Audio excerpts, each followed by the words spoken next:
आज काम करता करता अचानक एक विचार मनात आला. कधी तुम्हाला असं वाटतं का, दिवसभर काही फार मोठं काम केलं नाही तरीही खूप थकल्यासारखं वाटतं. रात्री झोप होते, सकाळी उठतो तरीही मन म्हणतं आज काहीच करायची इच्छा नाही. तुम्ही एकटे नाही. अशा वेळी आपण स्वतःलाच दोष देतो. मी आळशी झालोय, मी कमजोर झालोय, माझ्यात आधीसारखी ताकद नाही. पण खरंच तसं असतं का? कदाचित तुम्ही थकलेले नाही, तुम्ही भावनिकदृष्ट्या दमलेले आहात. कल्पना करा, तुमच्या हातात एक पाण्याचा ग्लास आहे.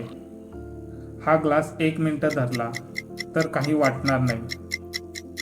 1 तास धरला तर हात दुखायला लागेल आणि पूर्ण दिवस धरला तर हात सुन्न होईल. समस्या ग्लासमध्ये नाही, तो किती वेळ धरून ठेवला आहे यात आहे. आपल्या आयुष्यातही असंच होतं. काही लोक घरचं टेन्शन, ऑफिस, रिलेशनशिप, पैसे, फ्युचर हे सगळं महिनोने महिने मनात धरून ठेवतात. मग शरीर नाही, मन थकतं. आपण सगळ्यांसमोर आनंदी असण्याचा देखावा करतो, जसं की आपले फ्रेंड्स, ऑफिस, फॅमिली, इंस्टाग्राम.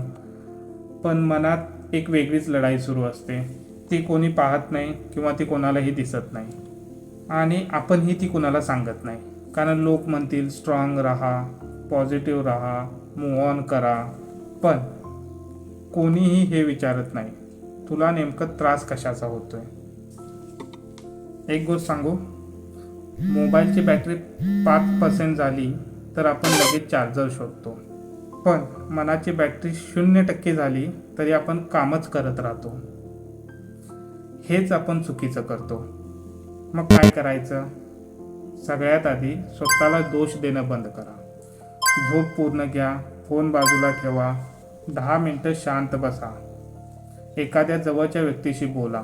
आणि जर हा थकवा खूप दिवस जात नसेल आणि रोजच्या आयुष्यावर परिणाम करत असेल तर मानसिक आरोग्य तज्ज्ञांची मदत घ्या. लक्षात घ्या, मदत मागणं कमजोरी नाही, ती स्वतःची काळजी घेण्याची सुरुवात आहे. जर आज तुम्हाला असं वाटत असेल की मी काहीच करू शकत नाही, तर स्वतःवर रागावू नका. तुम्ही संपलेले नाही, तुम्हाला फक्त थोडी विश्रांती हवी आहे. लक्षात ठेवा, तुम्ही थकलेले नाही, कदाचित तुम्ही भावनिकदृष्ट्या दमलेले आहात.